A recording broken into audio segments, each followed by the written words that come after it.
ശരി, പ്രധാനമന്ത്രി നരേന്ദ്രമോദി പലതവണ കേരളത്തിൽ വന്നിട്ടുണ്ട്. രാജ്യത്തെ ലോകത്തെല്ലായിടവും സഞ്ചരിക്കുന്ന ഒരാളാണ് അദ്ദേഹം. പക്ഷേ ഇത്തവണ കേരളത്തിൽ വന്നപ്പോൾ ചില പ്രത്യേകതകളുണ്ട്. അതായത് വി രാജേഷിനെ അടക്കം അദ്ദേഹം പറഞ്ഞത്, ഞാൻ മോദിയോടൊപ്പം വന്നാൽ ഒരുപക്ഷെ എനിക്ക് പുത്തരിക്കണ്ട പരിപാടിയിൽ പങ്കെടുക്കാൻ കഴിയില്ല. അത്രത്തോളം സുരക്ഷ വർദ്ധിപ്പിച്ചിട്ടുണ്ട്. മാത്രമല്ല, മോദി വന്നതിന് ശേഷമാണ് മുഖ്യമന്ത്രി പിണറായി വിജയൻ പോലും വന്നത്. അപ്പോൾ ഇതുവരെ കാണാത്ത ഒരു സുരക്ഷ മോദിയുടെ വരവിൽ ഉണ്ട് എന്ന് നമുക്ക് തോന്നുന്നുണ്ട്. എന്താണ് അതിന്റെ പിന്നിൽ? ഇതുവരെ കാണാത്ത സുരക്ഷയല്ല, മോദിയെ വലിയ സുരക്ഷ ഉള്ള ആൾ തന്നെയാണ്.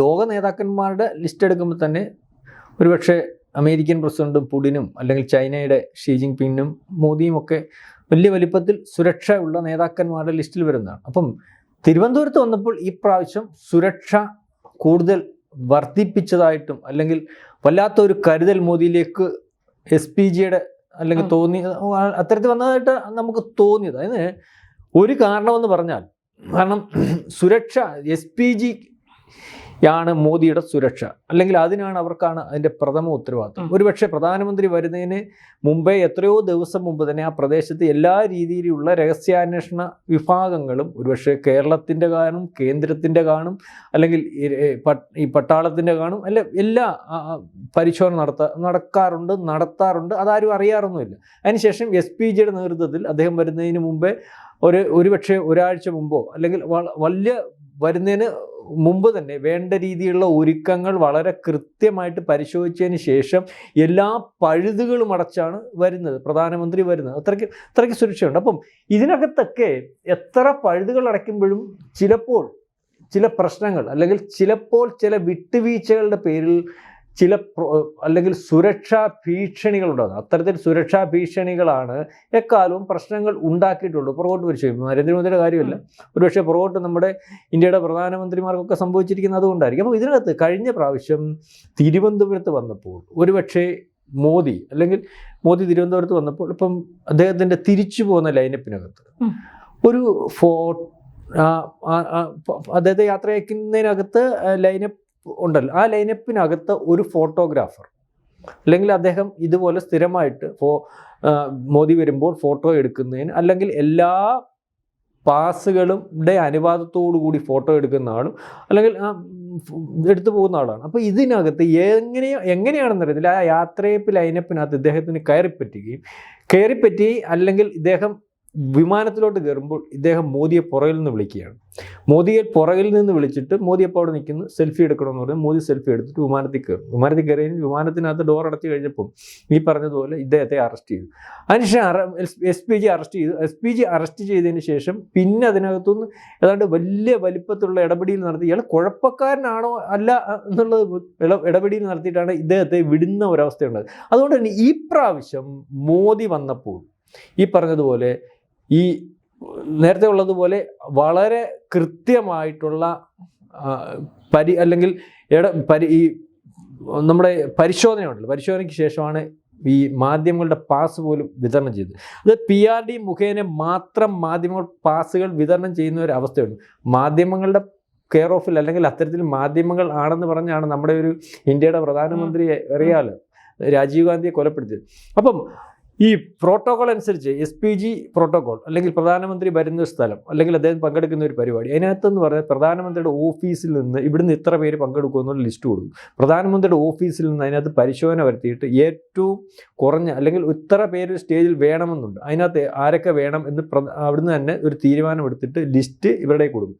അപ്പം ആ ലിസ്റ്റിനകത്ത് SPG ആ ലിസ്റ്റിനകത്ത് സീറ്റിൻ്റെ പൊസിഷൻ പോലും ഏത് സീറ്റിലിരിക്കണം SPG തീരുമാനിച്ചിട്ടുണ്ട്. ആ സീറ്റിലേ ഇരിക്കാൻ പറ്റത്തുള്ളൂ. അതിനുശേഷം ഈ പ്രോഗ്രാം ഇത്ര മണിക്കൂർ എന്ന് കൺക്ലൂഡ് ചെയ്താൽ അത്രയും മണിക്കൂർ മാത്രമേ ആ പ്രോഗ്രാം ഉണ്ടായിരിക്കത്തുള്ളൂ. അതിനകത്ത് ഒരുപക്ഷെ പ്രധാനമന്ത്രിക്ക് പ്രസംഗിക്കുന്നതിനകത്ത് ലിമിറ്റ് കാണത്തില്ല, അല്ലെങ്കിൽ ഇത്ര മണിക്കൂർ അല്ലെങ്കിൽ പ്രധാനമന്ത്രി ഇത്ര മണിക്കൂർ പ്രസംഗിക്കും, 1 മണിക്കൂർ. ഇനി പ്രധാനമന്ത്രി 1.5 മണിക്കൂറാണെങ്കിൽ ഈ പരിപാടി മൊത്തത്തിൽ 2 മണിക്കൂറാണെങ്കിൽ ഒരുപക്ഷെ അധ്യക്ഷൻ കാണുമല്ലോ, അത് മുഖ്യമന്ത്രിയോ അല്ലെങ്കിൽ ഗവർണറോ മറ്റാരെങ്കിലും ആവട്ടെ, അല്ലെങ്കിൽ അത് സ്വാഗത പ്രസംഗം പറയും. ഇതുപോലെ തിരുവനന്തപുരത്ത് പരിപാടിക്കാൻ മേയർ ഉണ്ടാവും, ഡെപ്യൂട്ടി മേയർ, ഇവർക്കെല്ലാം കൊടുക്കും ഇത്ര സമയത്ത്. അധ്യക്ഷന് 15 മിനിറ്റ് ആണെങ്കിൽ ചിലപ്പോൾ മേയർക്ക് 5 മിനിറ്റ് ആയിരിക്കും, BJP അല്ലെങ്കിൽ രാജീവ് ചന്ദ്രശേഖരൻ 5. പ്രധാനമന്ത്രി ഈ അദ്ദേഹത്തിന് കൊടുത്തിരിക്കുന്ന പ്രസംഗം 1 മണിക്കൂർ എന്ന് വിചാരിക്കുന്നിടത്ത് 1.5 മണിക്കൂറാക്കി ഇവരുടെ എല്ലാം ഇത് കുറയും. മനസ്സിലായില്ലേ? അതുപോലെ ഏത് വലിയ വലിപ്പത്തിലുള്ള ആളായാലും ഈ ഇതിനകത്തോട്ട് കയറുമ്പോൾ ഒരുപക്ഷെ SPG അനുവദിച്ചിരിക്കുന്ന പാസ് മാത്രമാണ്, വേറെ ഒരു സാധനം പോലും കൊണ്ടുകയറാൻ പറ്റത്തില്ല.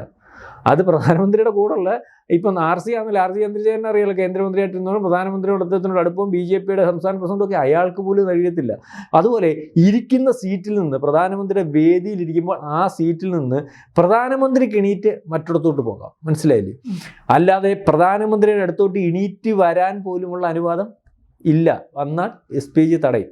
അപ്പോൾ ഈ രീതിയിലേക്കുള്ള സുരക്ഷയാണുള്ളത്. മനസ്സിലാവുന്നുണ്ടല്ലോ? പ്രസംഗിക്കാൻ വിളിക്കുമ്പോൾ എണീക്കാം, നോട്ട് ചെയ്തിട്ട്, അല്ലെങ്കിൽ അപ്പോൾ അതേ രീതിയിലുള്ള സുരക്ഷ ഉള്ളിടത്താണ് ഒരു പക്ഷേ കഴിഞ്ഞ പ്രാവശ്യം ഇന്ത്യയുടെ പ്രധാനമന്ത്രി വന്നപ്പോൾ അനുവദിക്കാത്ത, അറിയാത്ത ഒരു അജ്ഞാതൻ എന്ന് പറയുന്ന ആൾ, അല്ലെങ്കിൽ അത്തരത്തിലൊരു ഫോട്ടോഗ്രാഫർ ഇതുപോലെ BJPയുടെ പരിപാടിക്കും മോദി വരുന്ന പരിപാടിക്കും ഒക്കെ പലവട്ടം ഫോട്ടോ എടുത്തിട്ടുള്ളതാണെങ്കിൽ പോലും അയാൾ ഈ അവസാനം മോദി തിരിച്ച് വിമാനത്തിൽ കയറി തിരുവനന്തപുരത്ത് നിന്ന് പോകാൻ ശ്രമിക്കുന്ന സമയത്ത് ലിസ്റ്റിലില്ലാതെ ആ ലൈനപ്പിൽ വരികയും ഒരുപക്ഷെ അതിനുശേഷം മോദി എല്ലാവരോടും യാത്ര പറഞ്ഞ് ഈ അദ്ദേഹത്തിൻ്റെ വിമാനത്തിലേക്ക് കയറുന്ന സമയത്ത് പുറകിൽ നിന്ന് വിളിച്ച് മോദി അവിടെ നിൽക്കുകയും മോദിയുടെ കൂടെ നിന്ന് സെൽഫി എടുക്കണമെന്ന് പറഞ്ഞാൽ സെൽഫി എടുക്കുകയും അദ്ദേഹം തിരിച്ച് അതിനകത്ത് കയറി പോവുകയും ചെയ്ത ഒരവസ്ഥയുണ്ട്. അപ്പം മോദിയുടെ അടുത്തേക്ക് പാഞ്ഞെടുത്തു ആ ഫോട്ടോ, അല്ലെങ്കിൽ ഈ പറയുന്ന ഫോട്ടോഗ്രാഫർ. അയാൾ കുഴപ്പക്കാരനല്ലായിരിക്കാം, മോദി ഭക്തനായിരിക്കാം, അല്ലെങ്കിൽ അയാളുടെ സ്വാധീനം ഉപയോഗിച്ച് ലൈനപ്പിൽ വന്നതായിരിക്കാം.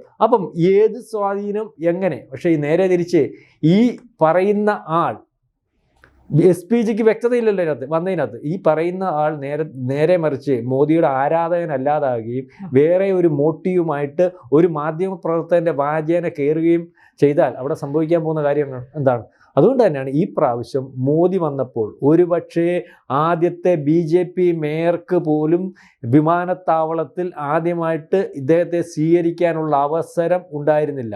അദ്ദേഹത്തെ അവിടെ നിന്ന് സ്വീകരിച്ചാൽ പുത്തരിക്കണ്ടം മൈതാനത്ത് എത്തിച്ചേരുന്നതിന് വേണ്ടി VV രാജേഷിന് സാധിക്കുന്നൊരവസ്ഥയില്ല. അതായത് BJPയുടെ എൻ്റെ ഏറ്റവും വേണ്ടപ്പെട്ട സുഹൃത്തെന്ന് പറയുമ്പോഴും കെട്ടിപ്പിടിക്കുമ്പോഴും BJPയുടെ മേയറാകുമ്പോഴും ഒരു കുഴപ്പം ഇല്ല എന്ന് ബോധ്യപ്പെടുമ്പോഴും ആ കുഴപ്പമുണ്ടോ ഇല്ലയോ എന്നുള്ളതല്ല, നരേന്ദ്രമോദിയുടെ സുരക്ഷ എന്ന് പറയുമ്പോൾ അതിനകത്ത് ഈ മോദിക്കപ്പുറം വേറെ ആരെയും, ഒരു നേതാവിനെയും, ഒരു ഗവർണറെയും, ഒരു മുഖ്യമന്ത്രിയെയും, അല്ലെങ്കിൽ ഒരു ഈ മേയറെയും ഒന്നും കാണാൻ SPGക്ക് കഴിയത്തില്ല. അങ്ങനെ കഴിയുന്ന ഒരു മാനസികാവസ്ഥയിലും അങ്ങനെ കഴിയുന്ന അല്ലെങ്കിൽ അത്തരത്തിലുള്ള ഒരു കീഴ്വഴക്കവും അവർക്കില്ല. അത് കൂടുതൽ ടൈറ്റ് ആക്കിയതിൻ്റെ ഭാഗമായിട്ടാണ് ഈ പ്രാവശ്യം ഈ പറയുന്ന പോലെ നരേന്ദ്രമോദിക്ക് അടുത്തേക്ക്, അല്ലെങ്കിൽ ആർക്കും അനുവാദമില്ലാതെ, അല്ലെങ്കിൽ കഴിഞ്ഞ പ്രാവശ്യവും ഇതിന് മുമ്പത്തെ പ്രാവശ്യം വന്നതുപോലെ അങ്ങ് ചെല്ലാൻ പറ്റുന്ന ഒരു അവസ്ഥ ഇല്ലാതിരുന്നത്. അതായത് കൂടുതൽ സുരക്ഷ വർദ്ധിപ്പിച്ചു, അല്ലെങ്കിൽ കഴിഞ്ഞ പ്രാവശ്യം സുരക്ഷാ വീഴ്ച ഉണ്ടായി. അത് ഏറ്റവും അവസാനം പറയുമ്പോൾ അത് ഉണ്ടായത്, ശ്രദ്ധിക്കാഞ്ഞത്, ആര് കടത്തി വിട്ടാലും അത് SPGയുടെ ഭാഗമായിട്ട് തന്നെയാണ് എന്ന് വരുന്നേണ്ടി വരും. അന്നേരം തന്നെ ആ സുരക്ഷാ വീഴ്ചയുടെ കാരണം കൊണ്ട് 3 പ്രധാനപ്പെട്ട SPG ഉദ്യോഗസ്ഥന്മാരെ സസ്പെൻഡ് ചെയ്യുന്ന ഒരു അവസ്ഥയും ഉണ്ടായി. കൂടുതൽ വാർത്തകളും വിശേഷങ്ങളും നിങ്ങളിലേക്ക് എത്താൻ ABC മലയാളം സബ്സ്ക്രൈബ് ചെയ്യുക, ബെൽ ബട്ടണും അമർത്തുക.